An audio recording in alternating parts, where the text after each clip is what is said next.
Hello.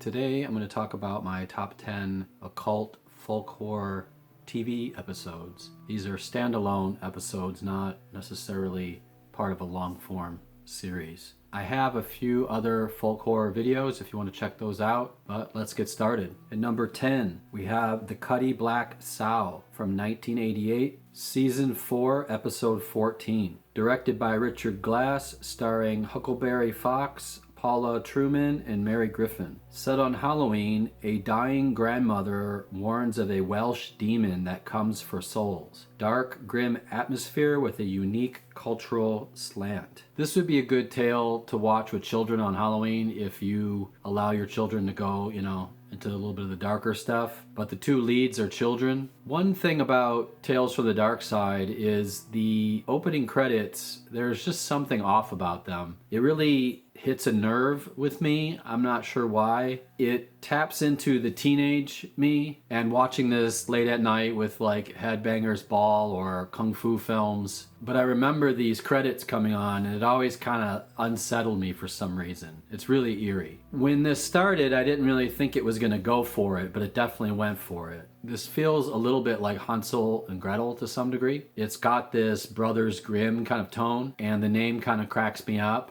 The grandmother keeps saying it over and over again. And she doesn't just say the sow, she says the whole name every time. It's reminiscent of other folk monsters with eccentric names, like Old Bloody Bones, the Wampus Cat, or the Jersey Devil. It's just pretty funny the way she keeps saying it. At number 9, we have Witching Time from 1980, from the Hammer House of Horror, Season 1, Episode 1, directed by Don Lever, starring Patricia Quinn, John Finch, and Prunella Gee. Time-traveling witch seduces and torments a modern composer. Campy, classic Hammer style, gothic flair, excessive cleavage, devilish fun. So I thought this was extremely campy and a little bit corny, actually. It almost bleeds into comedy at times, but it's got a lot of Hammer's familiar assets, if you know what I mean by that. Otherwise, it's a witch's tale, contains all the tropes, but it's quite sexed up, I have to admit. Fans of Rocky Horror Picture Show and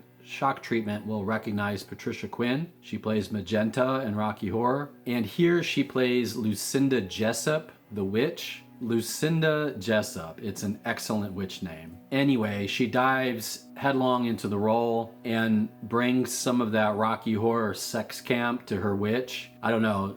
It's a little bit over the top. I found the composer guy, the actor that played him, I found him to be kind of funny in his delivery and his wardrobe. It's like hipster 1980 or something. At number 8, we have The Doll, 1971, from Night Gallery, Season 2, Episode 5C, The Third Story. Directed by Rudy Dorn, starring John Williams and Shani Wallace. A British colonial officer receives a cursed doll as revenge. Creeping dread and imperial guilt, folk horror through the lens of colonial karma. This was written by Rod Serling based on the Algernon Blackwood novelette. This isn't about insular communities or sacrifices. It's more about the strength of folk belief, reminiscent of the monkey's paw, but instead of a monkey's paw, there's this creepy ass doll.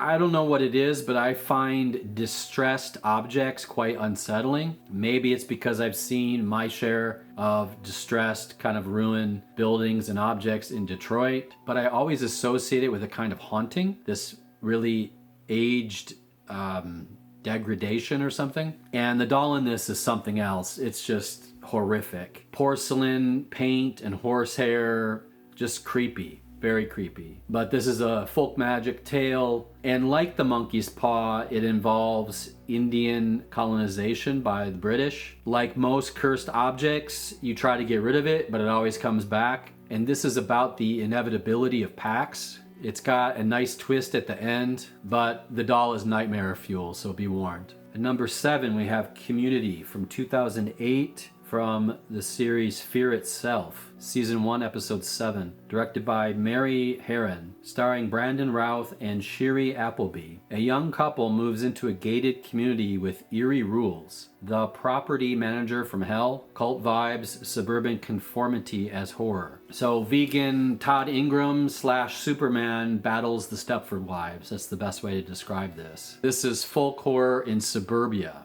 Fear Itself was the spiritual successor to Masters of Horror, but aimed at network TV instead of cable. Masters of Horror was quite graphic, whereas this is more on the PG side. The series only lasted one season with 13 episodes, but I would say this is a good one. It kept me intrigued the whole time. I was wondering what was going to happen. The ending was quite chilling and very Harvest Home. At number 6, we have Still Valley from 1961, The Twilight Zone, Season 3, Episode 11. Directed by James Sheldon, starring Gary Merrill and Vaughn Taylor. A Civil War soldier discovers a satanic spellbook to stop the Union Army. Themes of forbidden knowledge and moral sacrifice. I found this one to be haunting. It was very low-key, but effective.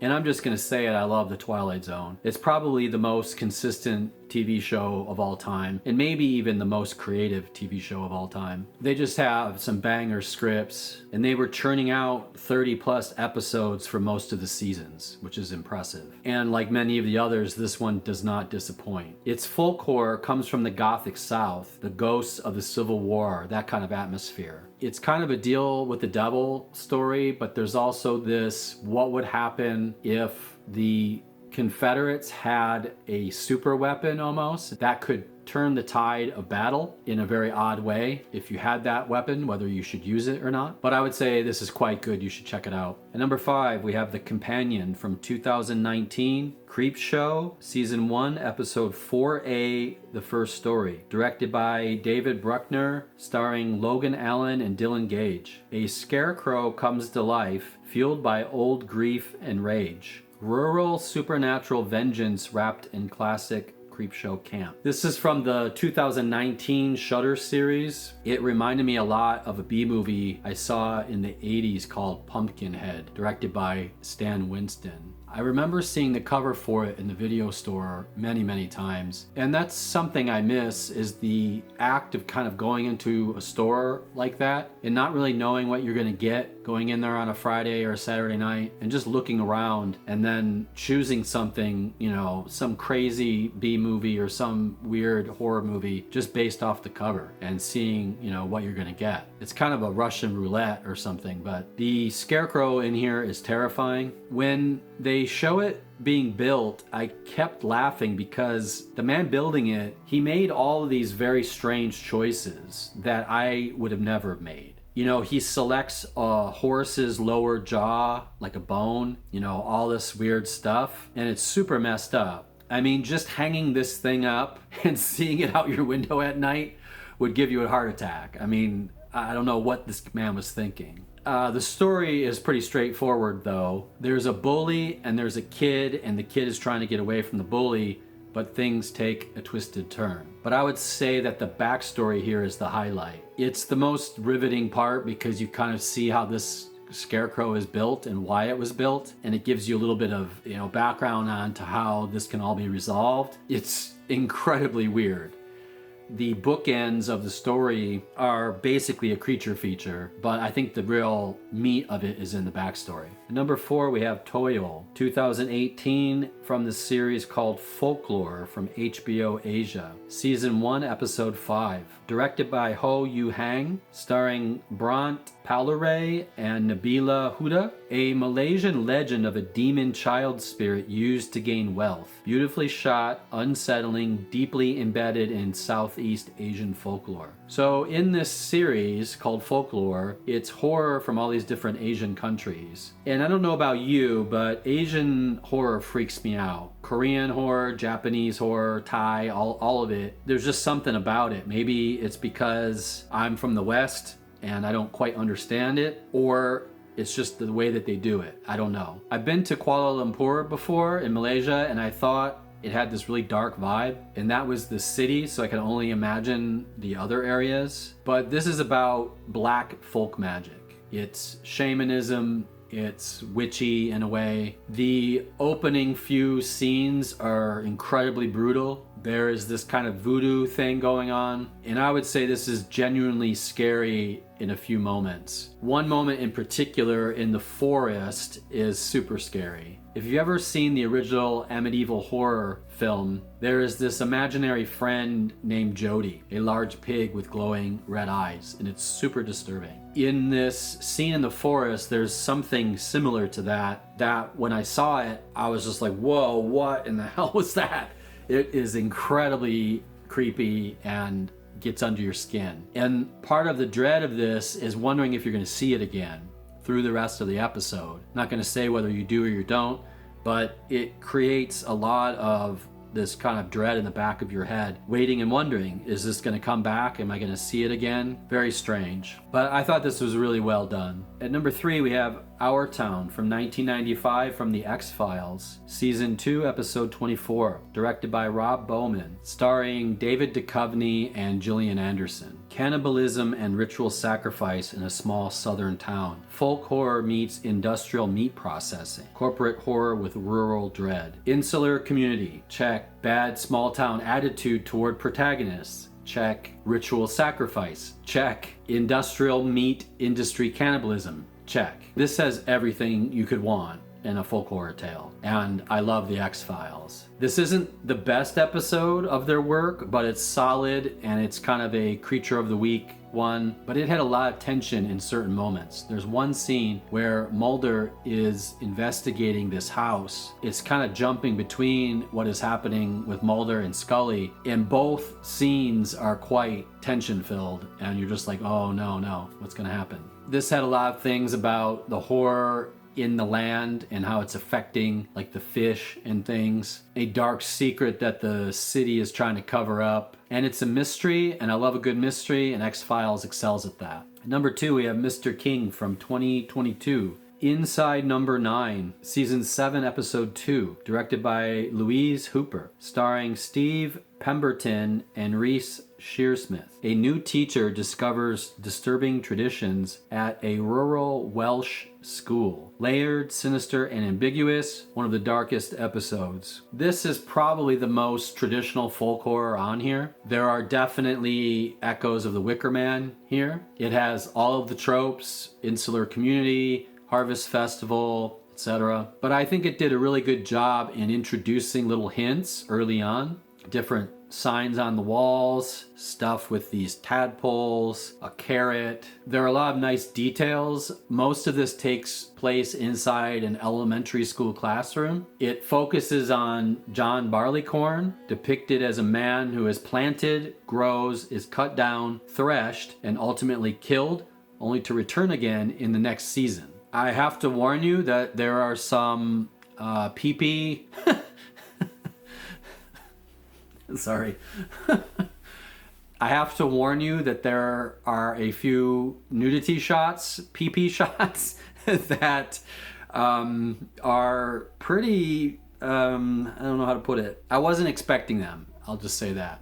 I found this incredibly matter-of-fact and chilling in its matter-of-factness, but it also had a few comedic moments, and they kind of carry this edge to them, so I think it's quite successful. At number 1, we have A View from a Hill from 2005 from the BBC special A Ghost Story for Christmas. This is the 9th Christmas special, directed by Luke Watson, starring Mark Leatherin and Pip Torrens. A historian uses cursed binoculars to view the past and pays the price. This is folk horror stripped of cliches. No villagers, no festivals, just old land, old ghosts, and archaeological dread. Despite this coming from a BBC Christmas special, this has nothing to do with Christmas. It's based on an M.R. James short story. I'm a big M.R. James fan. If you haven't read any of his ghost stories, I highly recommend them. I was quite excited when I found this, and apparently this series adapts many other M.R. James stories, so I'm going to check those out as I go through it. But the show expands the story. And it's not typical folk horror. It doesn't have all the sacrifice, not really, and all that kind of stuff. It's more about trauma